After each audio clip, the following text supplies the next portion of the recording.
195 reams ng smuggled na sigarilyo nasabat naman sa checkpoint sa Zambales. Detalye na balita mula kay Danny Kumilang, RH37. Danny, good morning.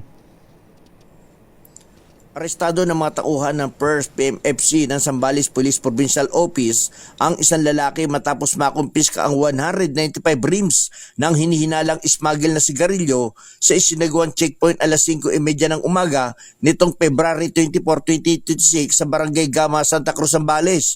Kinilala ang suspect sa edad 38 anyos, may asawa, driver at residente ng Barangay Dampay, Poblacion, Aluminio City. Ayon sa ulat, naharang ang isang Mitsubishi L300 na minamaneho ng suspect. Sa isinagawang inspeksyon na diskubre ang mga sigarilyong tatak modern na walang kaukulang BIR tax, stamp at walang maipakitang delivery receipt o anumang dokumento na magpapatunay ng legal na pagmamay-ari.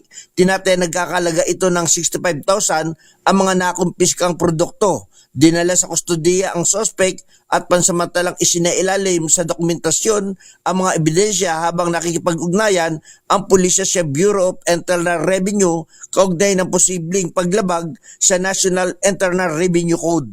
Danny Kumilang, RH37, DZRH, una sa Pilipinas, una sa Pilipino. Maraming salamat, Danny.